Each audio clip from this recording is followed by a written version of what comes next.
Hello everyone, मैं हूं कविता वर्मा। स्वागत करती हूं आपका कैरियर प्लानिंग के इस लर्निंग प्लेटफॉर्म पर। आज की क्लास में हम डिस्कस करेंगे 2021 के आपके ईवीएस के पीवाईक्यू। तो चलिए देखते हैं। जो हमारा फर्स्ट क्वेश्चन है वो है आपका the geographical distribution of animals. जो पुस्तक है, जो आपकी बुक है, वो किसके द्वारा लिखी गई थी? तो आपको इसमें राइटर का नाम बताना है, ठीक है। तो इसका आंसर क्या आएगा आपका? Alfred Russell Wallace. तो इसका आपका राइट ऑप्शन क्या हो जाएगा? Option A. हमारा नेक्स्ट क्वेश्चन है, निम्नलिखित में से कौन सा यंत्र वर्षा मापन हेतु प्रयुक्त होता है? आपका जो रेनफॉल को मेजर करने का जो इंस्ट्रूमेंट है वो कौन सा है? वो है आपका रेन गेज, यानी कि वर्षा मापी, ठीक है। ये हमने डिस्कस किए हुए हैं हमारी जो मैराथन क्लास थी ईवीएस की, उसमें, ठीक है। अभी आप याद रखेंगे जो आपको आपका जो साइक्लोन को मेजर करने का जो आपका इंस्ट्रूमेंट होता है ना, उसको हम बोलते हैं साफिर सिम्पसन। इसको आप नोट कर लेंगे, ठीक है। नेक्स्ट है हमारा प्रकृति के लिए विश्वव्यापी कोष WWF यानी कि वर्ल्ड वाइड फंड के अनुसार निम्नलिखित में से कौन सी नदी विश्व में 10 संकटग्रस्त नदियों में से एक है? तो आपको बताना है कि जो आपकी एंडेंजर्ड रिवर है, जिस नदी को सबसे ज़्यादा क्या है, संकट है, ऐसी वर्ल्ड में कितनी नदियां हैं? हमारे पास 10 नदियां हैं। उनमें से जो हमारी इंडियन रिवर कौन सी है? उनमें से हमारी इंडिया की जो रिवर है वो है गंगा। और इसमें एक मिसिसिपी रिवर भी है एंडेंजर्ड रिवर में, जो किसकी है? यूएसए की रिवर है। मिसिसिपी है, गंगा रिवर है, ठीक है। अभी नेक्स्ट क्वेश्चन हम देखेंगे, ओजोन परत के क्षय के क्या कारण है? The cause for the depletion of ozone layer. Ozone layer को जो डिप्लीट करते हैं उन मॉलिक्यूल्स का, जो ओजोन लेयर को डिप्लीट करते हैं वो कौन कौन से आपके मॉलिक्यूल्स हैं? वो है FFC, CFC, CCF, CFC। वो है आपके क्लोरोफ्लोरोकार्बन्स, ठीक है। तो आप देख सकते हैं जो आपकी थीम है ना, वही हर साल आपके रिपीट हो रही है। हमने जो इससे पहले वाला जो पेपर डिस्कस किया था उसमें भी ओजोन लेयर से रिलेटेड पूछ रखे थे, ठीक है। तो इस पेपर में भी आपसे ओजोन लेयर से रिलेटेड पूछा है। ओजोन लेयर को जो डिप्लीट करते हैं वो हमारे कौन कौन से मॉलिक्यूल है? Chlorofluorocarbon and halons. 125 का हमारा क्वेश्चन है, भारत में निम्नलिखित में से कौन सा पुरस्कार ग्रामीण समुदायों और व्यक्तियों को दिया जाता है जिन्होंने वन्य जीव की रक्षा में अत्यधिक साहस और समर्पण का प्रदर्शन किया? तो वो कौन सा पुरस्कार है? पहला है उसमें ऑप्शन आपका पंत राष्ट्रीय पुरस्कार, नहीं ये नहीं है। अमृता देवी बिश्नोई पुरस्कार, इसको देखते हैं। मेदिनी पुरस्कार योजना, नहीं। इंदिरा गांधी पर्यावरण पुरस्कार, नहीं। आपका राइट ऑप्शन क्या आ जाएगा? इसका राइट आंसर अमृता देवी पुरस्कार, ठीक है। अमृता देवी बिश्नोई अवार्ड जो किसके लिए है? ग्रामीण समुदाय और व्यक्तियों को दिया जाता है जिन्होंने वन्य जीव की रक्षा के लिए, इन्होंने क्या किया था, जब पेड़ों को काट रहे थे ना, तो ये ना पेड़ का जो तना है ना, पेड़ का जो स्टेम है, उनको पकड़ के खड़े हो जाते थे कि पहले आप हमें काटो फिर हम पेड़ों को काटने देंगे। इसीलिए क्या दिया जाता है? अमृता देवी बिश्नोई पुरस्कार दिया जाता है इनके नाम पे। एक अमेरिकी वैज्ञानिक ने यह दर्शाया कि तड़ित तथा आपके वस्त्रों में उत्पन्न चिंगारी वास्तव में ही एक परिघटना है। उस वैज्ञानिक का क्या नाम है जिन्होंने आपको ये बताया, ठीक है। An American scientist showed that lightning and the spark from clothes and essentially the same phenomenon. What is the name of the scientist? इसमें आपको साइंटिस्ट का नाम याद करना है। तो आपका राइट आंसर क्या जाएगा? बेंजामिन फ्रैंकलिन, ठीक है। तो आप ये समझते होंगे ना, स्पार्क हो जाता है क्लोथ्स में, ठीक है। लाइटनिंग जैसे इसको हम बोलते हैं घर्षण, जैसे जो क्या हो जाता है कि अपोजिट चार्जेस डेवलप हो जाते हैं कुछ हमारे क्लोथ्स जो हम डालते हैं उनमें, और जो हमारे हेयर्स होते हैं उनके अंदर, ठीक है।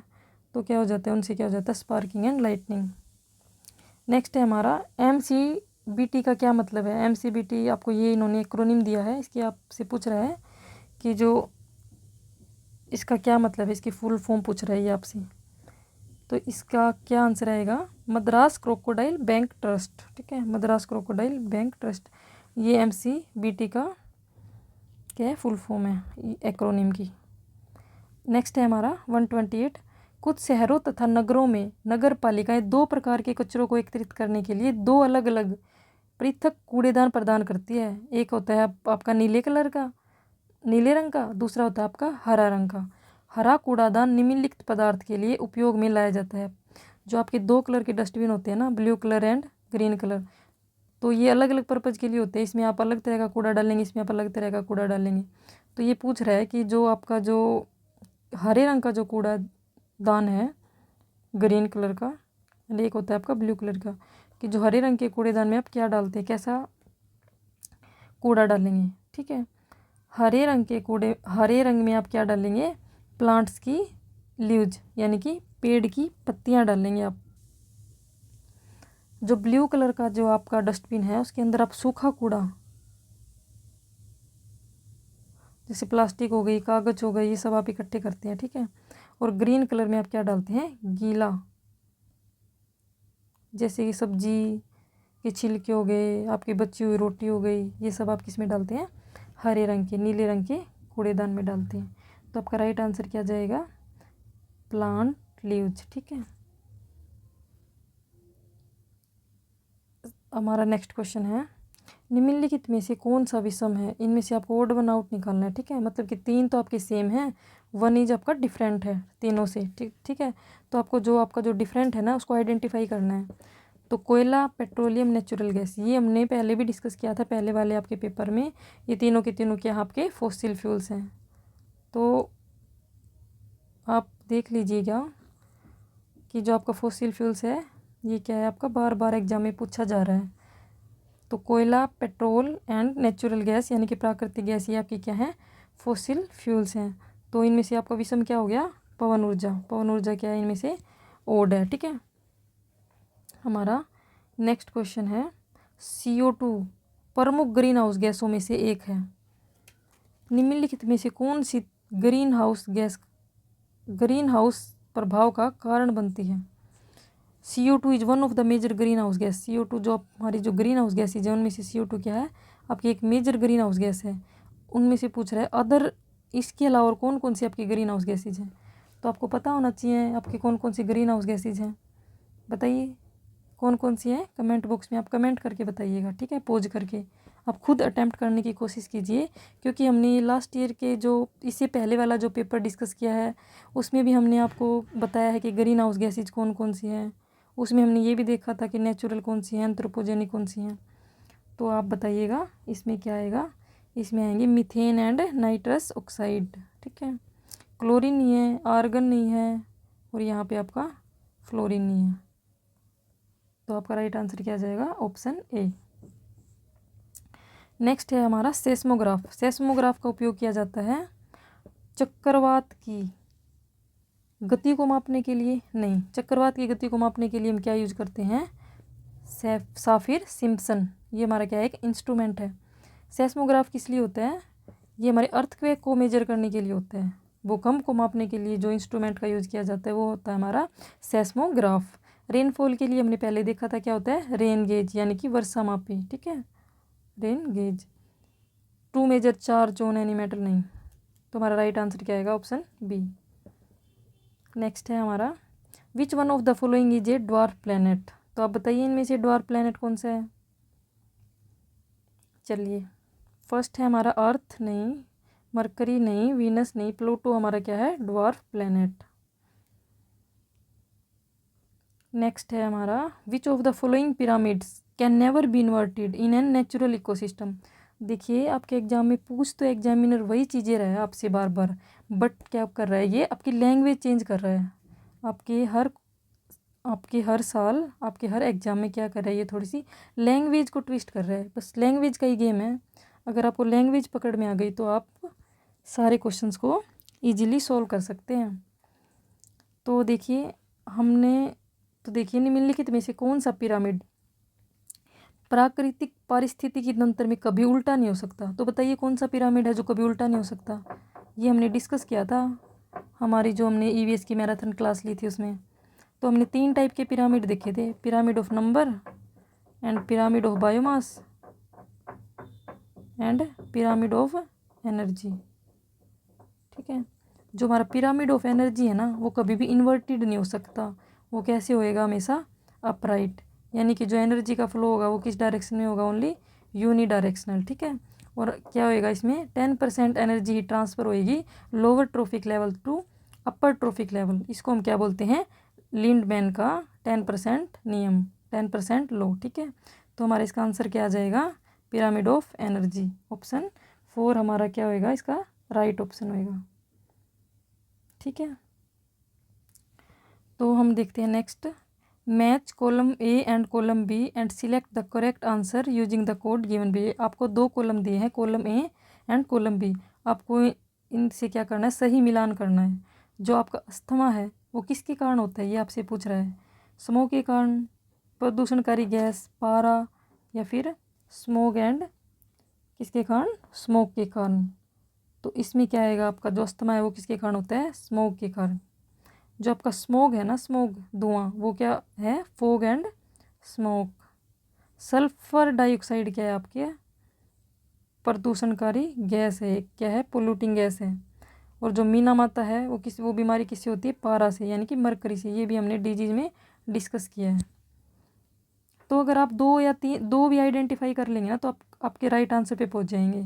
तो ए का क्या है, 1। ठीक है, तो 1 1 1 फर्स्ट का, तो ये हमारा सेकंड ऑप्शन क्या होगा, हमने काट दिया। स्मोक का क्या है, फोग, तो आपको पता है मीना माता बीमारी किससे होती है, पारा से, ये हमने डिस्कस किया था। तो डी का क्या आएगा, 3। देखो फर्स्ट का पता लग गया आपको, अब आप कंफ्यूज है इन तीनों में। अगर आपको इन दोनों का भी नहीं पता, अगर आपको पता है कि मीना माता बीमारी किससे होती है, मरकरी यानी कि पारा से, तो आपका क्या आ जाएगा, राइट आंसर ऑप्शन सी। ठीक है, चलिए, फर्स्ट वर्ल्ड एनवायरनमेंट डे, हमारा नेक्स्ट क्वेश्चन है, first world environment day was celebrated in which year. जो हमारा प्रथम विश्व पर्यावरण दिवस है वो किस वर्ष मनाया गया था। जो वर्ल्ड एनवायरनमेंट डे है वो कब मनाया गया था, 1972 में मनाया गया था। तो हमारा राइट ऑप्शन क्या हो जाएगा इन ऑप्शंस के अकॉर्डिंग, ऑप्शन बी। ठीक है, नेक्स्ट क्वेश्चन है हमारा, which animal out of the following has sticky pads. इनमें से कौन सा ऐसा एनिमल है जिनके पास क्या है, स्टिकी पैड्स हैं उनके फीट के ऊपर, to help it climb tree, जिससे क्या है वो पेड़ पे आसानी से चढ़ सकते हैं। ठीक है, तो कौन सा है वो आपका है लाल आँखों वाला मेंढक। क्या है वो आपका, लाल आँखों वाला मेंढक, रेड आइड फ्रॉग। ठीक है, पेंगुइन के बारे में क्या है इंपॉर्टेंट फैक्ट, पेंगुइन की जो बॉडी होती है ना, ऊपर जो स्किन है वो पूरी क्या होती है, स्केली। ठीक है, और इसकी जो ये ना अपने आप को क्या कर लेती है, पूरे अपने आप को प्रोटेक्ट कर लेती है। जब इसके पास कोई प्रीडेटर आता है तो अपने आप को एक गोला टाइप में ये अपने आप को क्या कर लेती है, समेट लेती है अपने आप को। ठीक है, पोलर बियर के रिगार्डिंग क्या है इंपॉर्टेंट फैक्ट, पोलर बियर कहाँ रहते हैं, बर्फीले एरिया में। ठीक है, जहाँ पे क्या होती है, बर्फ़। पोलर यानी कि ध्रुवीय भालू। ये कैसे सर्वाइव कर पाते हैं वहाँ पे, क्योंकि इनकी जो फैट है, इनकी जो स्किन है, स्किन के नीचे ना एक मोटी फैट की लेयर होती है जिसको बोलते हैं ब्लबर फैट। ठीक है, जिससे इनको ठंड कम लगती है। ओके, तो इसका राइट आंसर क्या जाएगा, ऑप्शन 4। 137 हमारा नेक्स्ट क्वेश्चन है, विच of the following is not a forest product. इनमें से कौन सा फॉरेस्ट प्रोडक्ट नहीं है। ठीक है, नहीं है, ये आपसे पूछ रहे हैं। 3 आपको इन्होंने दिए हैं फॉरेस्ट प्रोडक्ट और एक इन्होंने आपको दिया है अलग से। तो जो अलग से है ना फॉरेस्ट प्रोडक्ट नहीं है, वो आपको आइडेंटिफाई करना है। आपको पता है गोंद हम कहाँ से लेते हैं, प्लांट से, प्लाईवुड भी और लाख भी। ठीक है, ये हम कहाँ से लेते हैं, प्लांट से, यानी कि फॉरेस्ट प्रोड्यूस है ये तीनों। बट किरोसिन है ना, जो किरोसिन जो है वो क्या है, फॉरेस्ट प्रोड्यूस नहीं है। तो इसका राइट आंसर क्या जाएगा, 4, यानी कि किरोसिन। किरोसिन क्या है, ये पेट्रोलियम प्रोडक्ट है, इसको क्या बोल देते हैं, मिट्टी का तेल। कच्चा तेल या फिर मिट्टी का तेल, ठीक है। इसका हमारा राइट आंसर क्या आ जाएगा? ऑप्शन 4, अम्लीय वर्षा डैश तथा डैश के ऑक्साइड्स के कारण होती है। जो एसिड रेन है वो किसके ऑक्साइड्स के कारण होती है? वो होती है ओनली नाइट्रोजन एंड सल्फर के ऑक्साइड से, ठीक है। तो आप देखिए कहाँ दे रखा है आपका सल्फर एंड नाइट्रोजन, तो आपका बी ऑप्शन क्या हो जाएगा? करेक्ट, ठीक है। चलिए नेक्स्ट देखते हैं। World ozone day is celebrated on, जो वर्ल्ड ओजोन डे है, विश्व ओजोन दिवस आपका कब मनाया जाता है? वो आपका सेलिब्रेट किया जाता है 16 सितंबर को आपका वर्ल्ड ओजोन डे मनाया जाता है, ठीक है। और जो हमारा 16 सितंबर 2024 की जो थीम है ना ओजोन डे की, वर्ल्ड ओजोन डे की, वो क्या है? Ozone for life, ozone for life, ये आप याद रखिएगा, ठीक है। नेक्स्ट है हमारा the poem the rime of the ancient mariner is written by, ये कविता का नाम आपकी पोएम का नेम है। ये पूछ रहा है कि इस पोएम के जो राइटर हैं वो आपके पोएट कौन है? तो इस पोएम के जो राइटर हैं आपके वो कौन है? S.T. कोलरिज, ऑप्शन सी आपका क्या है? राइट आंसर है। विच ऑफ द नेक्स्ट है हमारा विच of the following ecosystem covers the maximum area on earth, इनमें से कौन सा इकोसिस्टम है जिसका एरिया हमारी अर्थ के ऊपर क्या है? सबसे ज़्यादा है, ठीक है।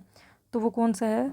चलिए आप ये बताइए हमारी अर्थ के ऊपर किसका पार्ट ज़्यादा है, लैंड का या फिर वाटर का? ऑब्वियसली वाटर का। वाटर कितना है हमारी अर्थ पे? 70%, यानी कि अप्रोक्स 70%, ठीक है, 71%। तो हमारी लैंड यानी कि भूमि का कितना हो गया? 29%, अप्रोक्स 30%। तो हमारा वाटर ही 71% है, तो हमारा इकोसिस्टम भी सबसे ज़्यादा कौन सा होगा? मैक्सिमम एरिया अर्थ पे कौन से इकोसिस्टम का होगा? वो होगा मरीन इकोसिस्टम का। कौन से इकोसिस्टम का होगा? मरीन इकोसिस्टम का। ये क्या है आपका? टेरेस्ट्रियल इकोसिस्टम, ग्रासलैंड वाला, डेजर्ट एंड माउंटेन, ये आपके क्या है? Terrestrial ecosystem. नेक्स्ट हम देखते हैं 142, zoological survey of India was celebrated in the year, zoological survey of India was established in the year, zoological survey of India आपका कब इस्टेब्लिश किया गया था? वो किया गया था आपका ऑप्शन सी 1916 के अंदर, ठीक है। एक तो आपका राइट आंसर क्या हो जाएगा? ऑप्शन सी। नेक्स्ट है हमारा व्हाट इज एयर, हवा क्या है? एयर क्या है? Air is a mixture of different gases, ठीक है। एयर क्या है? Mixture of gases. तो हमारा राइट आंसर क्या हो जाएगा? ऑप्शन 4, यानी कि एक हवा एक क्या है? एक मिश्रण है। तो आप चलिए ये बताइए एयर एंड विंड में क्या डिफरेंस है? एयर यानी कि हवा,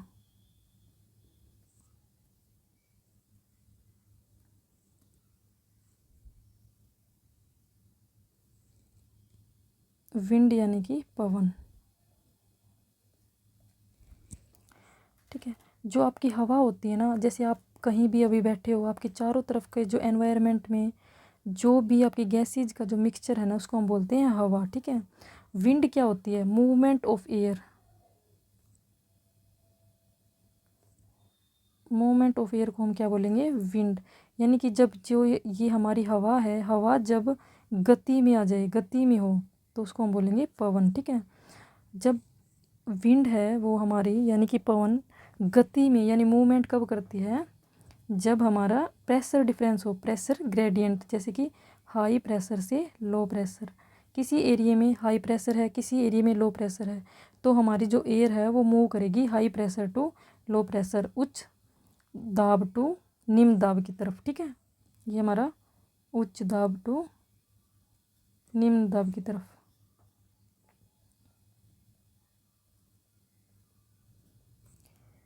ये था आपका एयर एंड विंड में डिफरेंस, ठीक है। चलिए हम देखते हैं हमारा नेक्स्ट क्वेश्चन। वन महोत्सव is celebrated in which month. जो आपका वन महोत्सव है वो किस महीने में मनाया जाता है?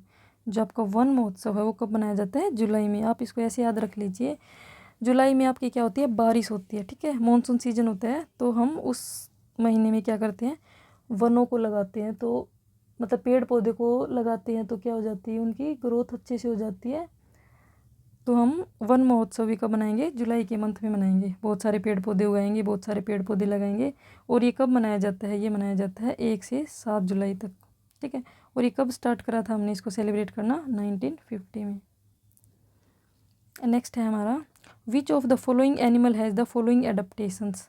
इनमें से ये जो 4 आपको एनिमल दे रखे हैं, इनमें से किसी एक की आपको ये कैरेक्टरिस्टिक्स दे रखी हैं, ठीक है, कि आप ये सारी ये 3 आपको जो स्टेटमेंट दे रखी हैं, ये किसी इनमें से एक एनिमल की है, 4 स्टेटमेंट। तो आपको आइडेंटिफाई करना है कौन सा एनिमल है वो। तो फर्स्ट स्टेटमेंट है, it has a very strong sense of smell. जो ये इनमें से जो भी एनिमल है उसकी जो सूंघने की शक्ति है ना वो बहुत ही स्ट्रॉन्ग है, फर्स्ट। सेकंड आपको ये बोल रहा है, it has long curved and sharp clause. जो इसके जो क्या होते हैं? नखर मुड़े हुए, लंबे और पहने होते हैं, जो क्लाउज यानी कि पंजे। It has two thick layer of fur. इसके जो स्किन के ऊपर फर होती है, फर मतलब परत होती है, बालों की 2 मोटी मोटी परत होती है। It has a thick layer of fat under its skin. इसकी स्किन के अंदर एक फैट की क्या होती है? थिक लेयर होती है। तो आप आइडेंटिफाई करो। इसमें से ही जो आपका आंसर है, इसके रिगार्डिंग एक स्टेटमेंट आपसे पहले भी पूछी गई है किसी एक क्वेश्चन में, जो हमने अभी डिस्कस किया है। तो आप थोड़ा सा सोचने की कोशिश करो कौन सा आपका आंसर है। तो इसमें आपका आंसर है बी, पोलर बियर। हमने अभी आपको ये बताया था ना कि पोलर बियर की जो फैट है, स्किन है, उसकी स्किन के नीचे एक मोटी लेयर होती है फैट की, जिसको हम बोलते हैं ब्लबर फैट, ठीक है। तो इसका आंसर क्या आएगा? Polar bear. Sea water, next है हमारा, sea water can be purified by. Sea water को हम किससे प्योरीफाई करेंगे? हम करेंगे रिवर्स ऑस्मोसिस, यानी कि वितरित प्रसारण द्वारा। रिवर्स ऑस्मोसिस के थ्रू हम क्या करेंगे? सी वाटर को फिल्टर करेंगे, ठीक है। नेक्स्ट है हमारा 147, to disinfecting the water which method is not suitable. कि पानी को कीटाणु रहित करने के लिए इनमें से कौन सी विधि उपयुक्त नहीं है? पूछा है आपसे, नहीं है, नॉट सुटेबल। तो बताइए कौन सी नहीं है? अगर आप कोएगुलेशन बाय अलम फिटकरी डाल देते हैं तो आपका पानी क्या हो जाएगा? कीटाणु रहित हो जाता है, ठीक है। ऐसे नहीं बोलते पानी में फिटकरी डाल के छोड़ दो नहाने से पहले आपकी बाल्टी में, तो फिर उससे आप नहा लो, तो उससे क्या हो जाता है? पानी में जो कीटाणु है वो क्या हो जाते हैं? मर जाते हैं। फिर है फिल्ट्रेशन। नहीं, फिल्ट्रेशन से कोई कीटाणु नहीं मरते। इससे वाटर ओनली फिल्टर होता है कि उसके अंदर अगर कोई लार्ज पार्टिकल्स हैं, जैसे सैंड वगैरह के पार्टिकल्स हैं, वो आपके फिल्टर आउट हो जाएंगे, बट उसमें जो कीटाणु हैं वो नहीं मरेंगे। तो आपका आंसर क्या हो जाएगा? फिल्ट्रेशन, यानी कि निस्यंदन। नेक्स्ट है हमारा प्योरीफिकेशन बाय क्लोरीन टेबलेट्स। हम क्लोरीनेशन करते हैं वाटर का, उससे क्या हो जाता है? वाटर की शुद्धिकरण, यानी कि पानी के अंदर जो भी हमारे कीटाणु है वो सारे क्या हो जाएंगे? मर जाएंगे।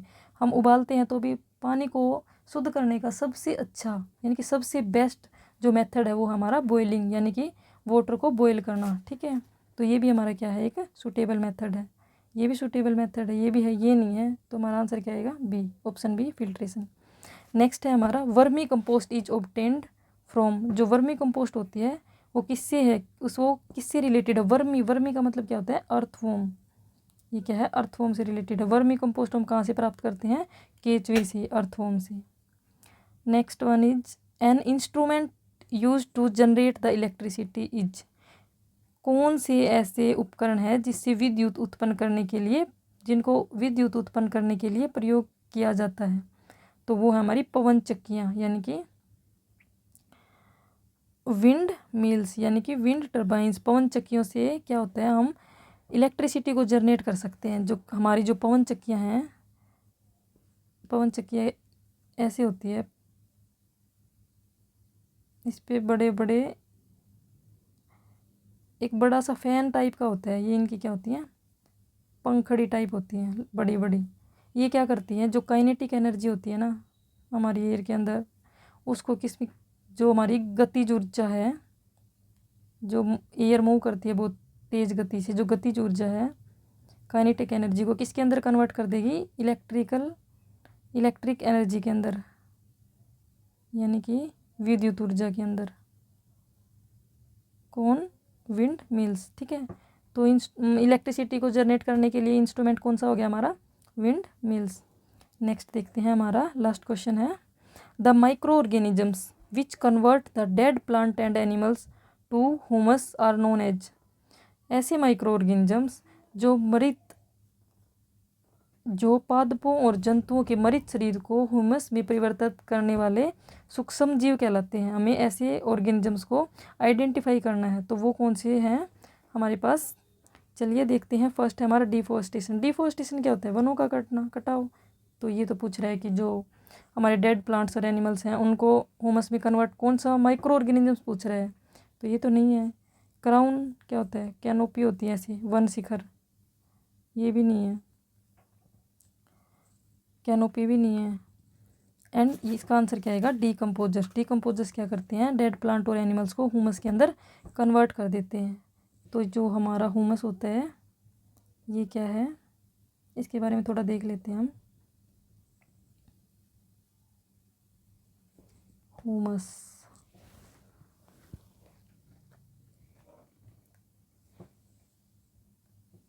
ह्यूमस क्या है, जो आपका ऑर्गेनिक मैटर है,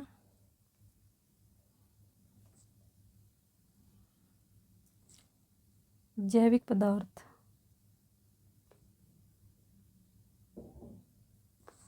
जैविक पदार्थ हम किसको बोलते हैं, जो हमारे जो प्लांट और एनिमल्स हैं ना, जिनकी डेथ हो जाती है, decay of plant and animals, उनके जो भी रिमेन्स बचते हैं ना, अवशेष, वो जो अवशेष बचते हैं ना, वो सड़ने के बाद एक लिक्विड फॉर्म में बन जाते हैं, तरल पदार्थ, जो कैसा होता है, गाढ़ा हरे रंग का, जो क्या होता है, न्यूट्रिएंट्स में रिच होता है, यानी कि पोषक तत्वों से भरपूर होता है, जो क्या है प्लांट्स की ग्रोथ के लिए, प्लांट्स के लिए क्या है, बेनिफिशियल, क्योंकि इसमें क्या है, न्यूट्रिएंट्स हैं, ठीक है। तो ये हमारा क्या होता है, ह्यूमस। तो ये था हमारा PYQ सेशन। कौन से ईयर का था ये, हमारा 2021 का था, ठीक है। अभी हम नेक्स्ट करेंगे 2020 एंड देन 2019 का। तो हम आपको लास्ट 5 ईयर के PYQ डिस्कस करवाएंगे।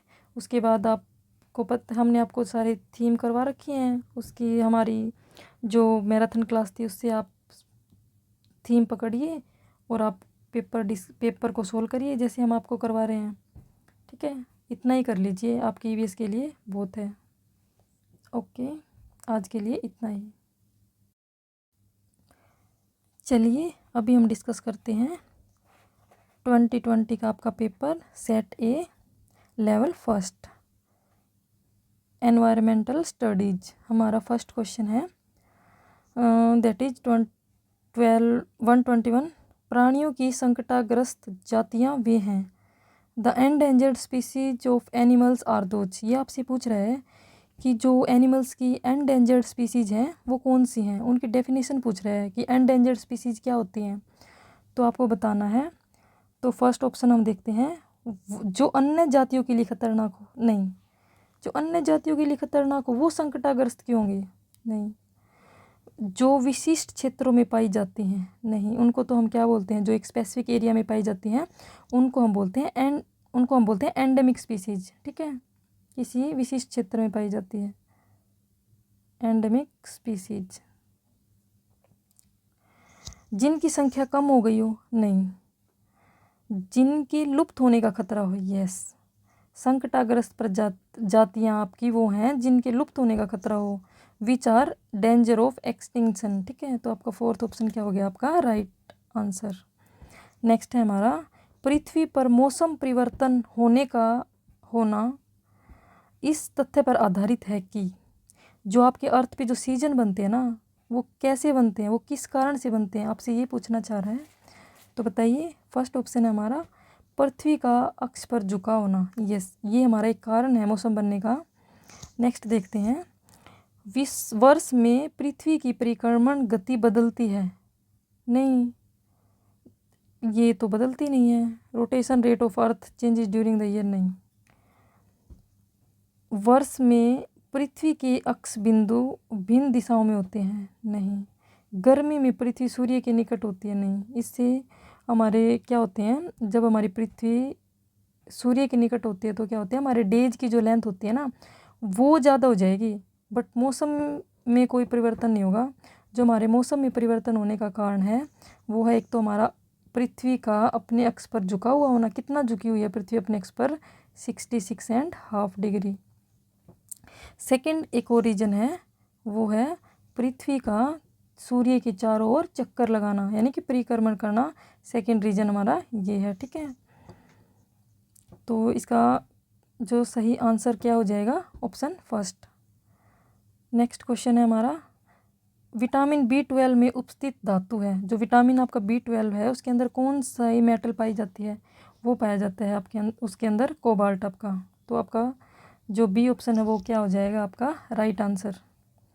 नेक्स्ट पे चलते हैं, the main constituent of biogas and CNG। जो बायोगैस एंड CNG है उनके आपका जो मुख्य घटक है वो कौन सा है? वो है आपका मीथेन। जो बायोगैस है वो किससे बनती है? मीथेन एंड CO2 से। तो जो आपका जो मुख्य घटक है वो क्या हो गया आपका? मीथेन। CNG के अंदर भी क्या पाई जाती है? Methane. Which of the following is not a by product of petroleum. इनमें से कौन सा प्रोडक्ट का पेट्रोल का बाई प्रोडक्ट नहीं है? तो जो आपका पैराफिन वैक्स है ये आपका पेट्रोलियम का बाई प्रोडक्ट है। लुब्रिकेटिंग ऑयल भी, बिटुमेन भी। जो ये आपका कोक है ना, वो आपका पेट्रोलियम का बाई प्रोडक्ट नहीं है। तो आपका राइट आंसर क्या जाएगा? Option A. और आपका बाई प्रोडक्ट क्या क्या है पेट्रोल का? गैसोलीन हो गया, या नोट डाउन कर लेना, gasoline, diesel, lubricant, paraffin, bitumen, ठीक है। ये तो है इसके अंदर। तो ये आपके क्या है? By product of petroleum. तो आपका क्या नहीं है? कोक नहीं है, ठीक है। नेक्स्ट है हमारा 126, which one of the following statement is true about A biosphere reserve. ये बायोस्फीयर रिजर्व भी हमने क्या किया था, हमारी क्लास में अच्छे से डिस्कस किया था। तो चलिए आप बताइए कितने बायोस्फीयर रिजर्व हैं। तो हमारे पास कितने बायोस्फीयर रिजर्व हैं? टोटल 18, ठीक है। फर्स्ट बायोस्फीयर रिजर्व कौन सा है? कमेंट बॉक्स में कमेंट करके बताइएगा। एंड स्मॉलेस्ट बायोस्फीयर रिजर्व कौन सा है और वो कहाँ पाया जाता है, ठीक है, उसकी लोकेशन क्या है? तो ये आप कमेंट बॉक्स में कमेंट करके बताइएगा। तो देखिए, बायोस्फीयर रिजर्व के लिए ये पूछ रहा है कौन सी स्टेटमेंट सही है। There are no other protected area within its limit. इसकी सीमा के अंदर अन्य कोई संरक्षित क्षेत्र नहीं है। नहीं, इसके अंदर है क्या है? कोर एरिया है। कोर एरिया क्या? Protected area. बायोस्फीयर रिजर्व के अंदर क्या क्या आ सकते हैं आपके? नेशनल पार्क आ सकते हैं, वाइल्ड लाइफ सेंचुरी भी आ सकती है, वन्य जीव अभ्यारण्य, ठीक है। It is a protected area where only endemic species live. नहीं, ये आपकी स्टेटमेंट क्या होगी? रॉन्ग। एंडेमिक स्पीसीज नहीं, वहाँ पे बाहर की स्पीसीज भी होती हैं। It is meant only for the conservation of plants and animals. नहीं, ये वहाँ के कल्चर के लिए भी, कल्चर को प्रिजर्व करने के लिए भी बायोस्फीयर रिजर्व हम बनाते हैं, ठीक है। तो ओनली तो ये हमारी स्टेटमेंट क्या हो जाती है? वीक स्टेटमेंट हो जाती है। ये स्टेटमेंट क्या होगी हमारी? Wrong. It is meant to conserve both biodiversity and culture of the area. Yes, तो हमारा करेक्ट आंसर क्या हो गया? ऑप्शन 4। यह क्षेत्र जैव विविधता व वहाँ की संस्कृति दोनों के संरक्षण के लिए है। उसको हम क्या बोलेंगे? जैव मंडल रिजर्व, ठीक है। आपको क्या करना होता है, आपको जो 4 ऑप्शन दिए हैं ना, उनमें से आपको बेस्ट आइडेंटिफाई करना होता है कि उन चारों में से बेस्ट कौन सा आपका ऑप्शन है। तो इन सब में चारों में आपका बेस्ट क्या है? ऑप्शन 4। नेक्स्ट है हमारा energy flow in ecosystem is. देख रहे हो आप, ये ओनली इकोसिस्टम का जो पिरामिड टॉपिक है उसका सिर्फ एक पिरामिड ऑफ एनर्जी से ही आपके एग्जाम में बार बार क्वेश्चन रिपीट हो रहा है। पिछले एग्जाम में आप पिछले जो आपका एग्ज़ाम का जो पेपर था, जो आपका क्वेश्चन पेपर था, उसमें भी हमने डिस्कस किया था 2021 वाले में। अभी हम फिर से डिस्कस कर रहे हैं कि आपसे एग्जामिनर पूछ रहा है energy flow in an ecosystem क्या है, tetra directional, try directional, by directional, नहीं, क्या होती है, यूनी डायरेक्शनल। आपकी जो एनर्जी का जो फ्लो होता है वो कैसा होता है, यूनी डायरेक्शनल, और वो कैसे होता है, lower tropic level to upper tropic level, ठीक है। और जो मटेरियल का जो आपका जो फ्लो होगा ना वो कैसा होता है, साइक्लिक मटेरियल, यानी कि वो कैसा होता है, साइक्लिक मटेरियल में क्या आ जाएंगे आपके मिनरल्स वगैरह, कार्बन हो गया, सोडियम हो गया, ठीक है, ये सारे क्या आ जाएंगे आपके मटेरियल्स के अंदर आ जाएंगे, पदार्थ। नेक्स्ट है हमारा 128, the following is true about ozone. फिर से आपका इस पेपर में ओजोन के बारे में पूछा है, ठीक है। तो आपसे पूछा है ओजोन के बारे में बताइए, 4 स्टेटमेंट दिए हैं आपको, आपसे पूछ रहा है कि इनमें से कौन सी स्टेटमेंट सही है। It is essential for respiration of animals and plants, क्या ये सही है, बताइए। नहीं, ये इसेंशियल नहीं है respiration of animals and plants के लिए। रेस्पिरेशन में ओजोन का कोई रोल नहीं है। किसका रोल होता है, ऑक्सीजन का। It absorbs ultraviolet rays, ये क्या करती है ओजोन लेयर, यूवी रेज को क्या कर लेती है, absorb, particularly UV B rays को, ठीक है। Its percentage in air is almost 3%, नहीं। It is use to disinfect water, yes, ozone का जो हम यूज करते हैं वो हमारे जो जल को रोगाणु रहित करने में भी हम ओजोन का यूज करते हैं, प्रयोग करते हैं, ठीक है। तो हमारा राइट आंसर क्या जाएगा, बी एंड डी, यानी कि ऑप्शन बी। नेक्स्ट है हमारा in global warming the temperature of. Global warming के अंदर क्या होएगा, जो आपका टेम्परेचर है वो किसका बढ़ेगा, कौन सी लेयर का बढ़ेगा, बताइए आप, कौन सी लेयर का बढ़ेगा। ग्लोबल वार्मिंग के अंदर जो आपका टेम्परेचर बढ़ेगा वो बढ़ेगा ट्रोपोस्फेयर का, ठीक है। क्या बढ़ेगा, टेम्परेचर बढ़ेगा ट्रोपोस्फेयर लेयर का। क्यों, क्योंकि क्या पाई जाती हैं, ग्रीन हाउस गैसेज। अभी आपको याद हो गई होंगी ग्रीन हाउस गैसेज कौन कौन सी है। तो चलिए आप बताइए कमेंट बॉक्स में कौन कौन सी हैं ग्रीन हाउस गैसेज। तो चलिए नेक्स्ट क्वेश्चन देखते हैं। Tsangpo river of Tibet is known as in India. जो तिब्बत में सांगपो रिवर, जो तिब्बत में जो सांगपो रिवर है उसको इंडिया में क्या बोला जाता है, तो उसको बोला जाता है ब्रह्मपुत्रा रिवर। जो ये ब्रह्मपुत्रा रिवर है ये तिब्बत से ऐसे आती है, इसको यहाँ पे बोला जाता है सांगपो, ठीक है।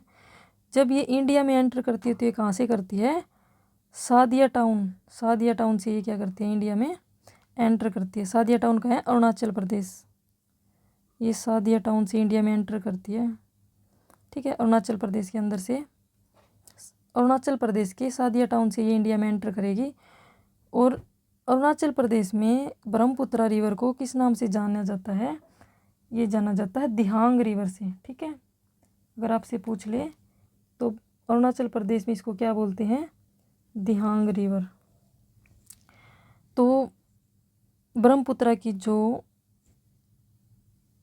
क्या है लेफ्ट बैंक ट्रिब्यूटरी हैं वो क्या है, दिहांग, दिबांग, लोहित, ठीक है। और जो आपकी राइट बैंक ट्रिब्यूटरी हैं वो कौन सी हैं, सुबनसिरी, कामेन, मानस, जलढाका एंड तीस्ता, ठीक है। क्या पता अब की बार आपसे पूछ ले कि ये ब्रह्मपुत्रा की सहायक नदियाँ इनमें से कौन सी हैं, आपको 3 अलग से ऑप्शन दे देगा, एक इनमें से दे देगा, तो आपको पता होना चाहिए।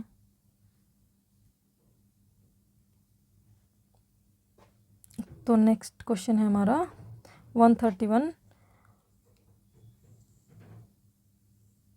जल प्रदूषण से होने वाले रोगों का सही समूह क्या क्या है। ये आपसे इन्होंने आपको 3-4 डिजीज़ का नाम दिया है, 3-4 डिजीज़ दिए हैं हर ऑप्शन में। पूछ रहा है कि जो भी आप ग्रुप आप सिलेक्ट करोगे उसमें सारी की सारी डिजीज़ किससे होंगी, वाटर पोल्यूशन से। तो देखते हैं, कोलेरा, ठीक है, वाटर से होता है, dysentery, polio and typhoid. Next है cholera, jaundice, typhoid, anaemia. Anaemia किससे होता है, बताइए किससे होता है, ये होता है विटामिन B12 से, ठीक है, B12 की कमी से। और इसमें स्कर्वी है जो वो किससे होता है, विटामिन C से। एंड कोलेरा और स्कर्वी इसमें भी है, ये किससे होता है, विटामिन C से। तो हमारे पास राइट ऑप्शन क्या बच गया, ऑप्शन ए। ये सारी की सारी डिजीज किससे होती है, वाटर पोल्यूशन से, ठीक है, कोलेरा, डिसेंट्री, पोलियो, टाइफाइड। तो नेक्स्ट क्वेश्चन है हमारा, select the food chain found in the forest ecosystem. जो फॉरेस्ट इकोसिस्टम के अंदर फूड चेन पाई जाती है उसके बारे में पूछ रहा है कि आपको डिस्कस करना है, ठीक है। तो फॉरेस्ट आपकी जो फूड चेन है ना वो 2 टाइप की होती है, एक तो टेरेस्ट्रियल फूड चेन, एक होती है एक्वाटिक फूड चेन।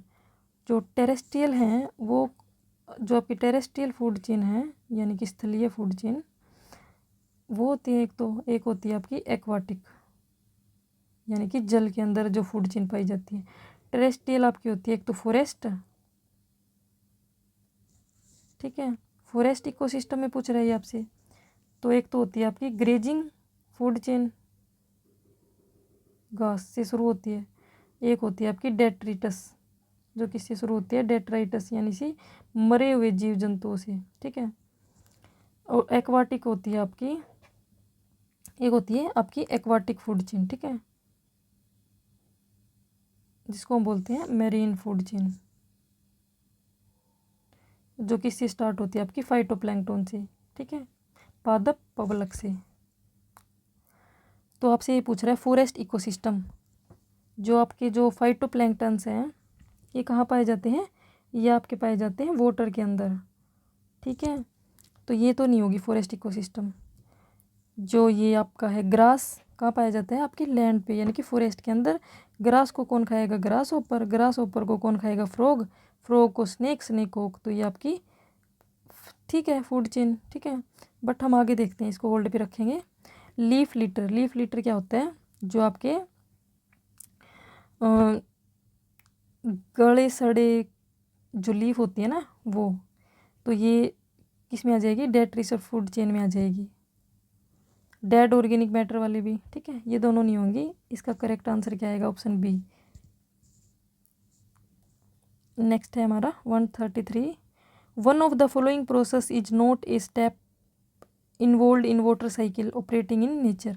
ये पूछ रहा है जो वाटर साइकिल है हमारी नेचर के अंदर, उसमें इनमें से कौन सा स्टेप इन्वॉल्व नहीं होता। 3 तो होंगे बट एक नहीं होगा, तो आपको वो एक पहचानना है कौन सा नहीं है, ठीक है। आपके जल चक्र का एक चरण नहीं है, चरण नहीं है, ये जो नोट है ना नहीं है, इस पे आप थोड़ा सा फोकस करिए एग्जाम में, कभी आप गलत करके आ जाओ आपके क्वेश्चंस। तो देखिए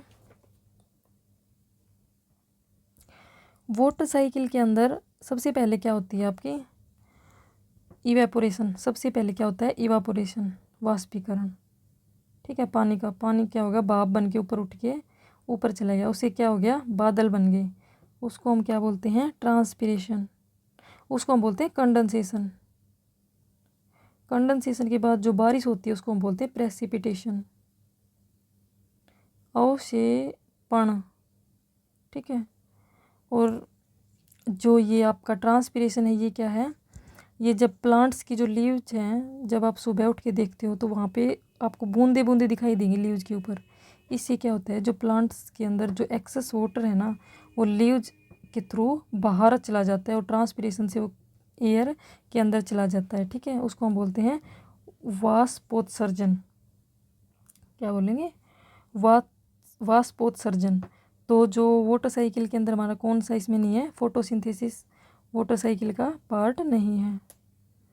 नेक्स्ट है हमारा which plant is cultivated for biodiesel. Biodiesel के लिए कौन सा प्लांट आप कल्टिवेट करते हो, ठीक है, खेती की जाती है। तो उसके लिए क्या आएगा, उसके लिए सोयाबीन, रतनजोत, सूरजमुखी की खेती की जाती है, ठीक है, मूंगफली की नहीं की जाती। तो इसका आंसर देखते हैं क्या दिया इन्होंने, क्या मानते हैं, इसमें से एक ही मानना होगा, बट इन्होंने या तो ऐसे बोलना चाहिए था कि बायोडीजल के लिए किस पौधे की खेती नहीं की जाती, तो मूंगफली आ जाता, ठीक है। बायोडीजल एक पारंपरिक डीजल के समान ही जलने वाला ईंधन है, बायोडीजल, लेकिन ये क्या है, ये एक रिन्यूएबल एनर्जी का सोर्स है, ठीक है। ये क्या है, इको फ्रेंडली है बायोडीजल, ठीक है। तो इसका आंसर सोयाबीन भी है, रतनजोत भी है एंड सूरजमुखी भी है। भू प्रॉपर्टी में सबसे अधिक प्रचुरता में पाया जाने वाला तत्व कौन सा है। जो हमारी अर्थ क्रस्ट है, अर्थ की जो सबसे ऊपर वाली लेयर है उसको हम बोलते हैं अर्थ क्रस्ट, ठीक है। जो हमारी अर्थ की जो ऊपर वाली लेयर है, ये हमारी होगी अर्थ, अर्थ क्रस्ट की जो ऊपर वाली लेयर है इसको हम बोलते हैं अर्थ क्रस्ट, यानी कि भू प्रॉपर्टी।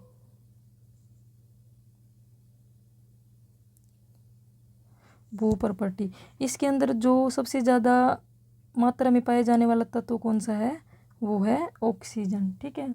फिर कौन सा पाया जाता है, ऑक्सीजन के बाद silicon, then aluminium, iron and magnesium and so on, ठीक है। तो आप ये याद रखिएगा, ऊपर ऊपर वाले सबसे ज़्यादा पाया जाता है ऑक्सीजन, सिलिकॉन, एल्यूमिनियम, उसके बाद आयरन, मैग्नीशियम, देन अदर्स, ठीक है। तो आपका आंसर क्या जाएगा, ऑप्शन सी ऑक्सीजन। अच्छा ये बताइए आप कि जो हमारी एटमॉस्फेयर की, जो हमारे वायुमंडल के अंदर सबसे ज़्यादा जो गैस पाई जाती है उसमें सबसे ज़्यादा कौन सी गैस का कंट्रीब्यूशन है, ये आप कमेंट बॉक्स में कमेंट करके बताइएगा। नेक्स्ट है हमारा 136, विच of the following statement is not correct. ये पूछ रहा है कौन सी स्टेटमेंट इनमें से सही नहीं है। तो चलिए, वन मृदा को अपरदन से बचाते हैं, ठीक है, ये हमारी सही है। जो हमारे वन है, फॉरेस्ट हैं, वो हमारी सोयल इरोजन से बचाते हैं। कैसे, जो हमारे पेड़ हैं, पेड़ पौधे हैं, वो क्या करते हैं, मिट्टी को अपनी जड़ों से बांध के रखते हैं, उसका अपरदन नहीं होने देते। जैसे कि बहुत ज़्यादा तेज़ बारिश हो रही है तो वो मिट्टी को बहने नहीं देते बारिश के साथ, ठीक है। तो इससे क्या होता है, मृदा जो अपरदन है वो कम होती है, ठीक है, उसको रोकते हैं ये। सेकंड है हमारा, वन में पादप व जंतु एक दूसरे पर निर्भर रहते हैं, ठीक है। जो प्लांट्स हैं और जो एनिमल्स हैं, वे एक दूसरे पे क्या रहते हैं, डिपेंडेंट। क्योंकि प्लांट्स, जो एनिमल हैं वो प्लांट्स पे डिपेंडेंट रहते हैं, किसके लिए, फूड के लिए। फूड, प्लांट्स क्या करते हैं, अपने आप अपना क्या बना लेते हैं, फूड बना लेते हैं, किस प्रोसेस से, फोटोसिंथेसिस से, ठीक है। तो है हमारा, और वन जो प्लांट्स है वो एनिमल्स पे कैसे डिपेंडेंट रहते हैं, पोलिनेशन के लिए, ठीक है, परागण के लिए, ठीक है। थर्ड स्टेटमेंट है हमारी, वन जलवायु व जल चक्र को प्रभावित नहीं करते। नहीं, ये स्टेटमेंट हमारी रॉन्ग हो गई। मृदा वनों की वृद्धि व पुनर्जनन में सहायक होती है, yes. Forest do not influence the climate and water cycle, no. Forest क्या करते हैं, इन्फ्लुएंस करते हैं हमारे क्लाइमेट को और वाटर साइकिल को, ठीक है।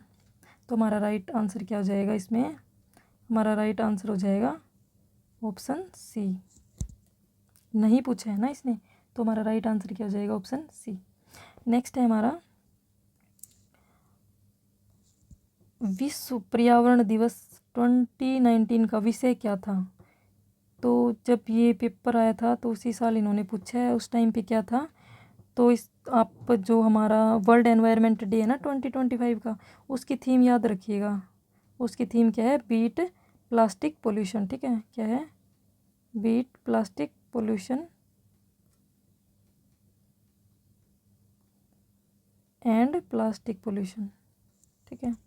तो इसका आंसर क्या आ जाएगा हमारे पास, बीट एयर पोल्यूशन। उस टाइम की जो थीम थी वर्ल्ड एनवायरनमेंट डे की 2019 में, वो क्या थी? Beat air pollution. ठीक है। नेक्स्ट क्वेश्चन है हमारा, a set of non conventional source of energy. जो आपको जो सोर्स एनर्जी के सोर्स दे रखे हैं उनमें से जो नॉन कन्वेंशनल सोर्स है ना एनर्जी का, वो बताना है, यानी कि गैर पारंपरिक स्रोतों का समूह इनमें से कौन सा है? Non conventional source of energy. तो जो आपका जो हमारी जो ये है ना एनर्जी के सोर्स हैं, ये दो टाइप के होते हैं, सोर्स ऑफ एनर्जी, एनर्जी के स्रोत। फर्स्ट है हमारा conventional source of energy, conventional है। सेकंड है हमारा नॉन कन्वेंशनल, यानी कि गैर पारंपरिक, नॉन कन्वेंशनल।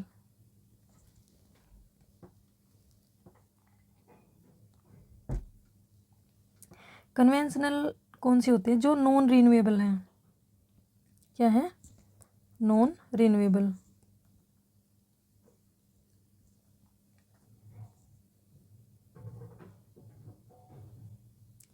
जैसे कि जिनको हम रिन्यू नहीं कर सकते, जैसे कि कोल, ऑयल एंड नेचुरल गैस। ठीक है, ये हमारी क्या हो गई? Conventional source of energy. Non conventional source of energy हमारा कौन सा है?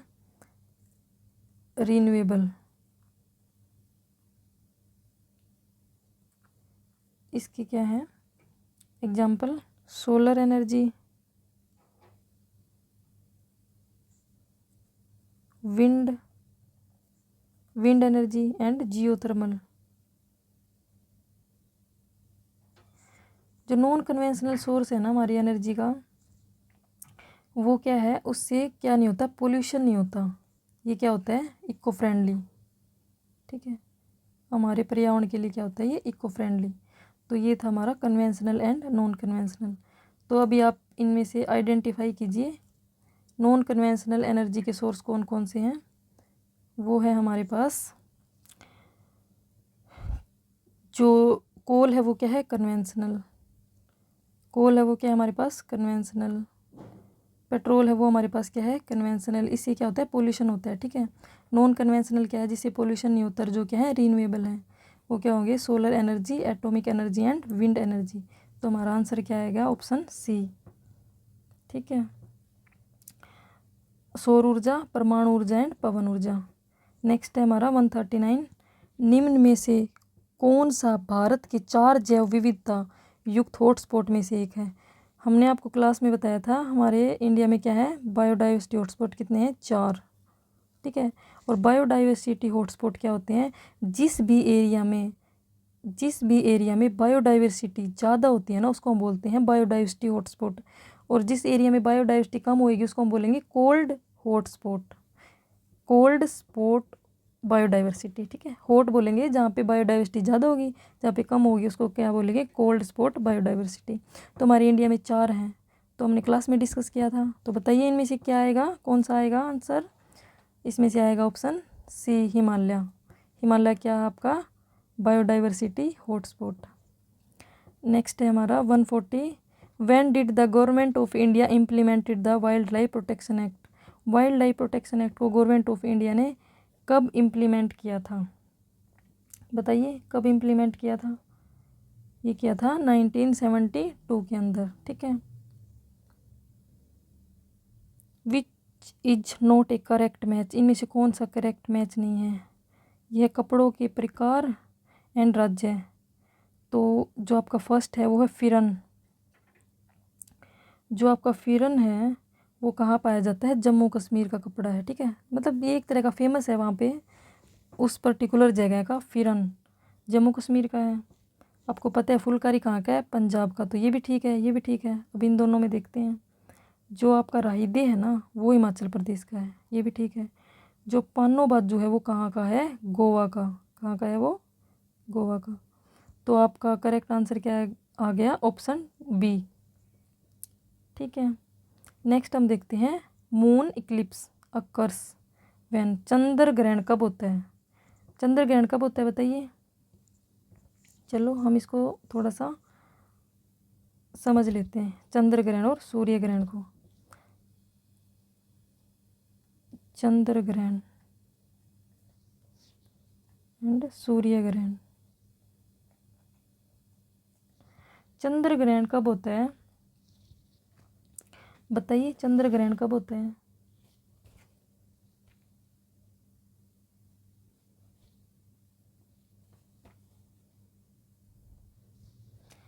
चंद्र ग्रहण यानी कि मून इक्लिप्स, सन इक्लिप्स। चंद्र ग्रहण कब होता है? जब हमारी पृथ्वी जो है सन और मून के बीच में आ जाए, तब क्या होता है? चंद्र ग्रहण। यानी कि चंद्रमा के ऊपर ग्रहण लग गया कि जो सन की रेज है ना वो मून पर नहीं गिरती, जो किरण है वो मून पर नहीं गिरती, तो उसको हम बोलते हैं चंद्र ग्रहण। ठीक है, तो हमें क्या है, उस दिन मून दिखाई नहीं देता, हमें चंद्रमा दिखाई नहीं देता। तो ये कब होता है चंद्र ग्रहण? ये होता है पूर्णिमा को। ठीक है, एंड सूर्य ग्रहण के बारे में देखते हैं। सूर्य ग्रहण कब होता है? जब सूर्य और पृथ्वी के बीच में क्या आ जाए? मून, तब क्या होता है? सूर्य ग्रहण। तब क्या होता है? सूर्य ग्रहण। जब सन और अर्थ के बीच में मून आ जाएगा तो सन की जो रेज हैं वो अर्थ पर नहीं आ सकती। ठीक है, तो हमें अर्थ से, हम जब सूर्य को देखते हैं तो हमें सूर्य दिखाई नहीं देता, तो हम बोलते हैं कि आज क्या है? सूर्य ग्रहण है। और ये कब होता है? अमावस्या को। अमावस्या को। ठीक है, तो ये थे हमारे सूर्य ग्रहण और चंद्र ग्रहण। तो अब बताइए चंद्र ग्रहण कब होता है? जब पृथ्वी सूर्य और चंद्रमा के बीच में होती है, तब क्या होता है? हमारा चंद्र ग्रहण। ठीक है, earth is between sun and moon, तब क्या होगा? Moon eclipse. पारिस्थितिकी तंत्र एवं प्राकृतिक अधिवासों का संरक्षण तथा उनके प्राकृतिक वातावरणों में प्रजातियों का जीवन सक्षम जनसंख्या का रख रखाव एवं पुनः प्राप्ति के लिए प्रयुक्त पद है। बताइए क्या प्रयुक्त पद है? The term used for the conservation of ecosystem and natural habitat and the maintenance of recovery of viable population of species in their natural surrounding। जहाँ पर वो प्लांट्स और एनिमल्स अपने जो नेचुरल सराउंडिंग्स में जो नेचुरल जहाँ पे रह रहे हैं ना, जिस एरिया में, उसी एरिया को अगर हम कंजर्व करेंगे तो उसको हम बोलेंगे इन सीटू कंजर्वेशन। क्या बोलेंगे? In situ conservation. अभी एक्स सीटू कंजर्वेशन क्या होता है? एक्स सीटू कंजर्वेशन वो होता है जैसे हमने कहीं पे कुछ जू बना दिया, चिड़ियाघर, उसके अंदर हम बाहर से प्लांट, ये एनिमल्स हैं, प्लांट्स हैं, इनको लेके आ रहे हैं, उनको हम बोलेंगे एक्स सीटू। और जहाँ पर वो रह रहे हैं उनको उन्हीं एरिया को संरक्षण करना, कंजर्व करना, उनको हम क्या बोलेंगे? In situ conservation. ठीक है, इन सीटू कंजर्वेशन के एग्जाम्पल्स क्या क्या हैं? वाइल्ड लाइफ सेंचुरी यानी कि वन्य जीव अभ्यारण्य,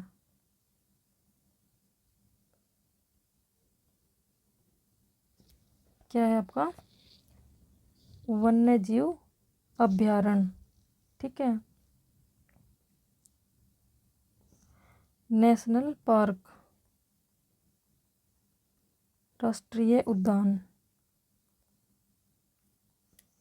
एंड बायोस्फीयर रिजर्व यानी कि जैवमंडल रिजर्व क्षेत्र।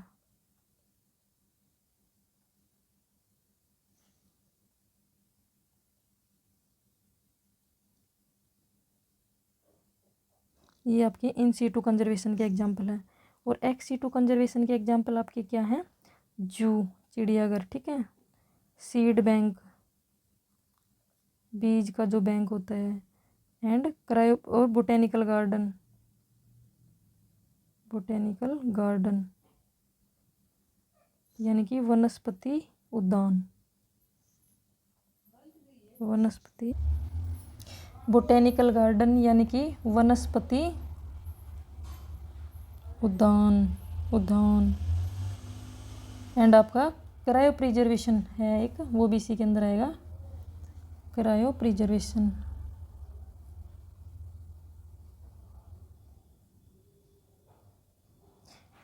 क्रायो प्रिजर्वेशन क्या होता है? क्रायो प्रिजर्वेशन के अंदर ना, इसके अंदर 196 डिग्री सेल्सियस पे 196 डिग्री लिक्विड नाइट्रोजन पे आप क्या करते हैं, जो बायोलॉजिकल सैंपल है ना, जैविक नमूनों को प्रिजर्व करके रखते हैं, उनकी सेल्स को, जैसे कि टिश्यू हो गया, किसी भी ऑर्गेनिज्म का टिश्यू हो गया, सेल हो गया, उनको क्या करेंगे हम, प्रिजर्व करेंगे, ताकि उनका क्या हो जाए, बायोलॉजिकल जो एक्टिविटी है उन सेल्स की क्या हो जाए, वो मतलब उनकी लाइफ क्या हो जाए, एक्सटेंड हो जाए। ठीक है, तो ये थे आपके in situ and ex situ conservation के एग्जाम्पल, इनको आप नोट कर लीजिएगा। ठीक है, नेक्स्ट है क्वेश्चन हमारा, कुछ वर्षों पहले तक गिद्ध आमतौर पर दिखाई देते थे, गिद्ध यानी वल्चर। ठीक है,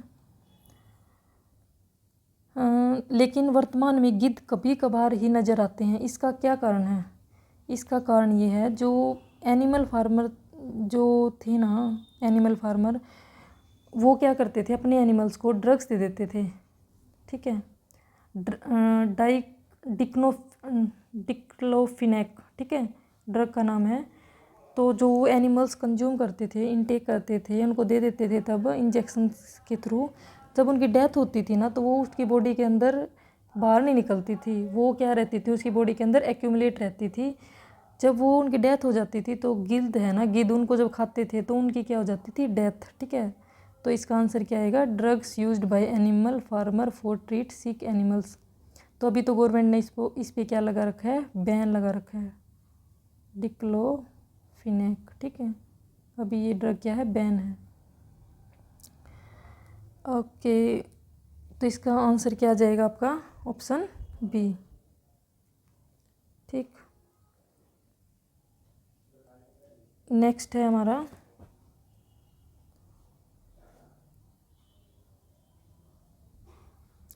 नेक्स्ट है हमारा 145, विच of the following activities is responsible for the destruction of forest.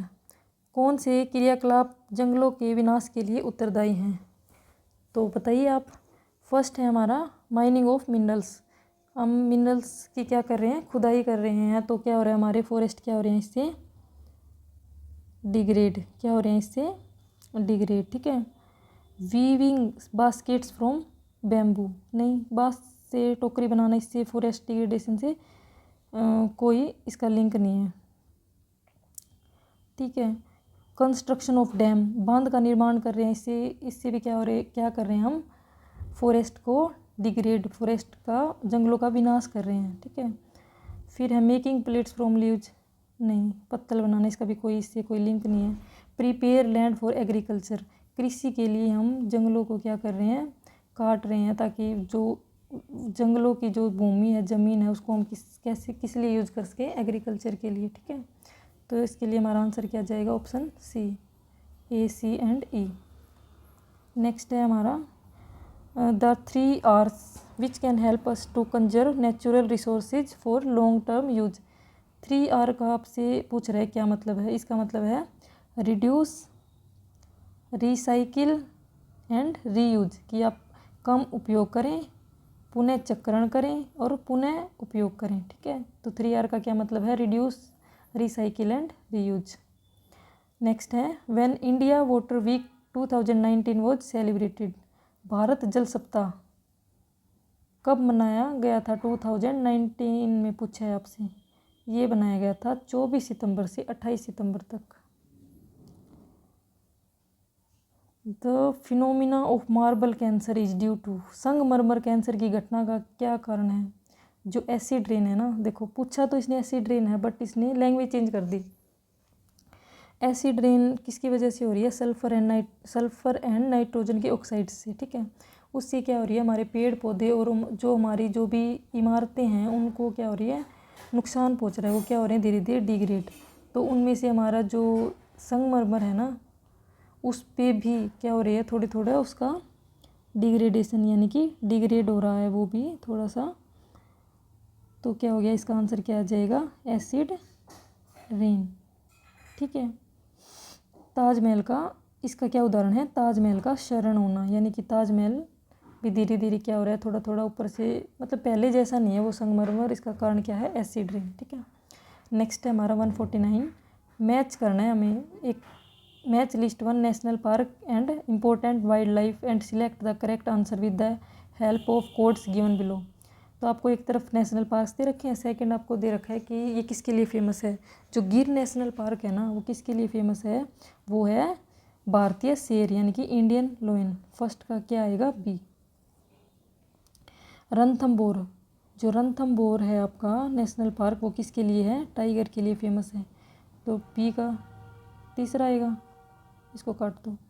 Kaziranga, Kaziranga तो आपको पता होगा, कांजीरंगा नेशनल पार्क किसके लिए फेमस है, एक सींग वाला गेंडा, वन हॉर्न्ड राइनो के लिए फेमस है। सी का क्या आएगा, फोर्थ। तो आपका आंसर क्या आएगा, ऑप्शन बी। बांदीपुर किसके लिए है, एलिफेंट के लिए। ठीक है। कांजीरंगा पार्क किसके लिए है, मस्क डियर। लास्ट क्वेश्चन है हमारा 150। विच रीजन ऑफ इंडिया, 150 हमारा लास्ट क्वेश्चन है। Which region of India shifting cultivation is practised. India के जो कौन से रीजन में शिफ्टिंग कल्टीवेशन प्रैक्टिस की जाती है, वो है हमारा, बताइए कौन सा है, वो है हमारा नॉर्थ ईस्टर्न रीजन। कौन सा है हमारा, नॉर्थ ईस्टर्न रीजन, उत्तर पूर्वी क्षेत्र में। ठीक है। तो हम थोड़ा सा ये देख लेते हैं शिफ्टिंग कल्टीवेशन के बारे में कि कहाँ पर कौन सी होती है शिफ्टिंग कल्टीवेशन। नॉर्थ ईस्ट में आप ये नोट डाउन कर लीजिएगा। ठीक है। नॉर्थ ईस्ट में जो शिफ्टिंग कल्टीवेशन होती है उसको हम बोलते हैं जूमिंग।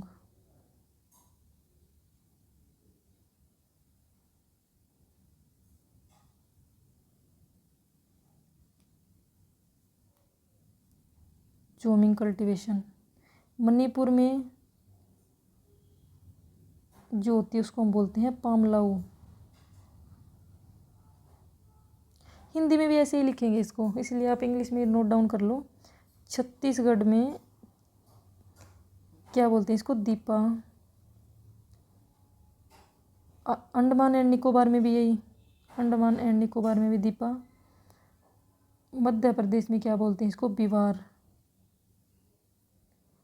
उड़ीसा में बोलते हैं कोनन, कोमन। ठीक है। वेस्टर्न घाट में बोलते हैं कुमारी।